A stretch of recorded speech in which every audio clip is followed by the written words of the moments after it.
This is the second video for lesson 1.1. We'll call it lesson 1.1b, addition and subtraction of fractions, lines, and segments.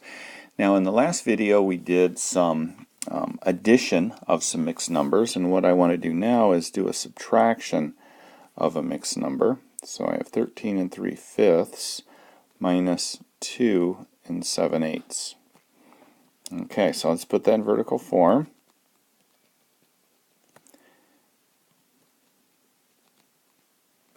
And again, we're subtracting. So before we subtract, we have to find common denominators for this. And if you remember on the last example we did, we found out that the common denominator was 40. Because we had an 8 goes into 40 and 5 goes into 40. So what was it again that we multiplied 5 by to get 40? It was times 8. So we multiply the top times 8. And we multiplied 8 times 5 to get this 40, so we have to multiply 7 times 5. Alright, so now what we have is, let's go ahead and get rid of all this extra work we did here. We have 13 24/40 minus 2 35/40. So when we are adding, remember what we did is we took the numerators and added them together and put them over the denominator. Well, now we're subtracting. Do you see the little problem here with the 24 and the 35? We're trying to go 24 minus 35. We can't do that. So that puts us in a place. This number here has to be bigger than this number here. So in order to make it bigger, we're going to borrow. You remember borrowing in subtraction. So we're going to take this 13 and we're going to change it to a 12. So we're going to borrow one whole unit from that 13. Okay, so, and we're going to add it to this fraction right here. So what did we borrow? We borrowed 1. Well, if you remember, any fraction over it, any number over itself is equal to 1. So we can make this number that we're adding to 24 over 40, any number we want, as long as it's that number over itself. Well, we want to add it to 24 over 40 to make this 24 bigger. So what we're going to do is we're going to choose 40 over 40 because then we can add, we know it's equal to 1, and we know we can add it to this fraction here because it's already got a 40 there, so we have common denominators. So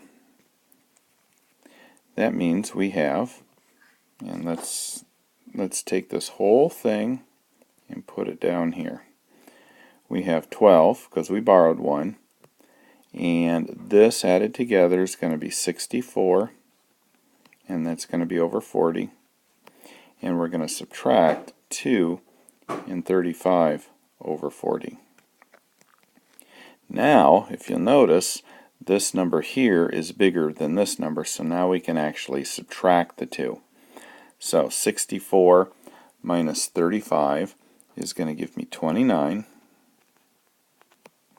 and it's going to be over 40, and I'm going to subtract 12 minus 2 and get 10. And that is how you subtract when your numerator is smaller than, or your top numerator is smaller than your bottom numerator, and you end up having to borrow.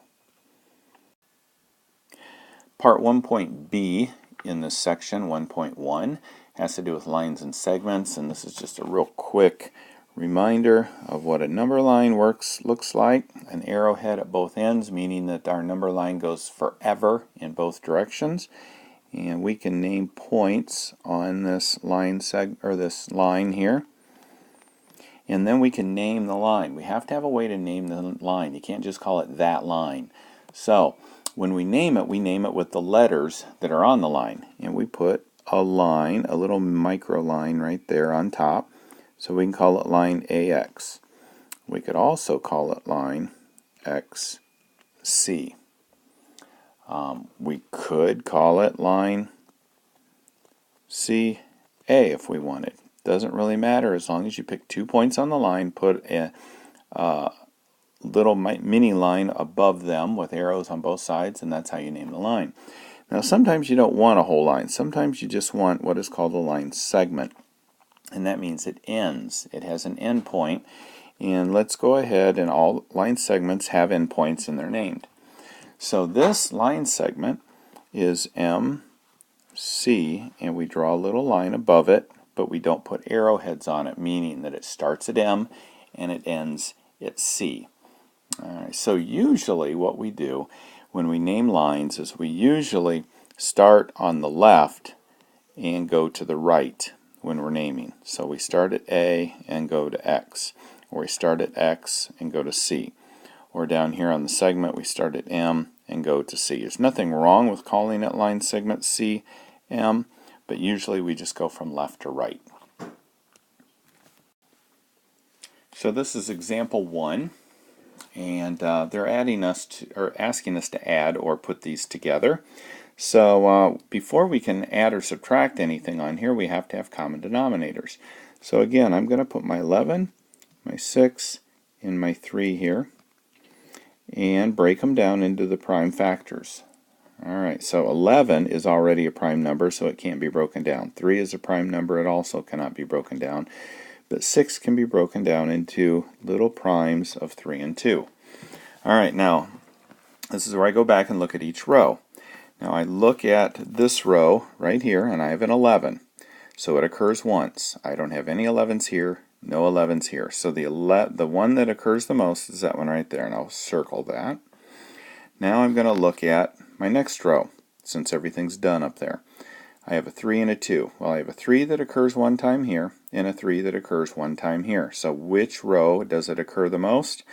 Well, the most times it occurs is once. So what I'll do is I'll circle a 3. It doesn't matter which one, but I have to cross out the other one, because I'm not going to use it. Then I look at the next number. In this one, in case, it's a 2. I have a 2 here, I don't have a 2 here, and I don't have a 2 here, so it occurs the most there, so I circle it. And I multiply everything that I circled together. So 11 times 3 times 2 is going to give me 66. So that ends up being my common denominator, 66. So it would be a number here over 66 minus, I'm going to replace my 6 with a 66, plus I'm going to replace my 3 with a 66. So what did I do to go from an 11 to a 66? Well, I multiplied by 6.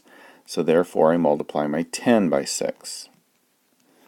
And this one here, I multiplied 6 times what to get 66? 6 times 11. So now I have to multiply my 5 by 11. And then this 3, I multiplied by 66. What did I multiply my 3 by to get a 66? I multiplied it by 22. So now I'm going to take 22 times 1 in order to get that.